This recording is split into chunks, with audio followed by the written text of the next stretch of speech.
சிறை வளாகத்திற்குள் தடை செய்யப்பட்ட பொருட்கள் கொண்டு செல்லப்படுவது எப்படி என சிறைத்துறை டிஜிபி அறிக்கை தாக்கல் செய்ய சென்னை உயர்நீதிமன்றம் உத்தரவை பிறப்பித்திருக்கிறது. விரிவான விவரங்களை செய்தியாளர் சுரேஷ் வழங்க கேட்கலாம். சுரேஷ் வணக்கம். இந்த வழக்கின் முழு பின்னணி என்ன சுரேஷ்? வணக்கம். ஆடிட்டர் ரமேஷ் கொலை வழக்கு உள்ளிட்ட வழக்குகளில் கைது செய்யப்பட்டு புழல் சிறையில் அடைக்கப்பட்டுள்ள பன்னா இஸ்மாயில் மற்றும் பிலால் மாலிக் ஆகியோர் சிறைத்துறை அதிகாரிகளால் கடுமையாக தாக்கப்பட்டதாகவும் அவர்களுக்கு தனியார் மருத்துவமனையில் சிகிச்சை அளிக்க உத்தரவிட வேண்டும் என்ற கோரிக்கையுடன் சென்னை உயர்நீதிமன்றத்தில் மனுக்கள் தாக்கல் செய்யப்பட்டிருந்தன. இந்த மனுக்கள் நீதிபதிகள் SM சுப்பிரமணியம் மற்றும் லட்சுமி நாராயணன் அடங்கிய அமர்வில் இன்றைக்கு விசாரணைக்கு வந்தது.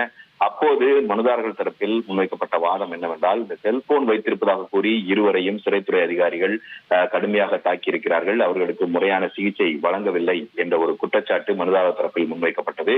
இதற்கு மறுப்பு தெரிவித்த அரசு தரப்பு வழக்கறிஞர், சிறையில் திடீரென சோதனை நடத்திய போது இவர்கள் இருவரிடமிருந்து செல்போன்கள் பறிமுதல் செய்யப்பட்டதாகவும் இதனால் அவர்கள் சிறைத்துறை அதிகாரிகள் மீது தாக்குதல் நடத்தியதாகவும் அரசு தரப்பில் விளக்கம் அளிக்கப்பட்டது. மேலும் இவர்கள் இருவருக்கும் தேவையான மருத்துவ சிகிச்சை அளிக்கப்பட்டுள்ளதாகவும் தெரிவித்தார். இதையடுத்து இவர்களுடைய உடல்நிலை குறித்து ஆய்வு செய்வதற்காக மருத்துவ குழுவினரை நியமித்து வேற ஆய்வு செய்து அறிக்கை தாக்கல் செய்யும்படி ராஜீவ்காந்தி அரசு மருத்துவமனை டீனுக்கு நீதிபதிகள் உத்தரவிட்டிருக்கிறார்கள். மேலும் பாதுகாப்பு ஏற்பாடுகளை பொறுத்த வரைக்கும் பலத்த பாதுகாப்பு ஏற்பாடுகள் செய்யப்பட்டிருக்கக்கூடிய நிலையில சிறைகளில் தடை செய்யப்பட்ட செல்போன், கஞ்சா உள்ளிட்ட பொருட்கள் எப்படி செல்கின்றன என்பது குறித்து விரிவான அறிக்கையை தாக்கல் செய்ய வேண்டும் என்று சிறைத்துறை டிஜிபிக்கு நீதிபதிகள் உத்தரவிட்டு இந்த வழக்கின் விசாரணையை ஜனவரி 21 தள்ளி வைத்திருக்கிறார்கள். விரிவான விவரங்களுக்கு நன்றி சுரேஷ்.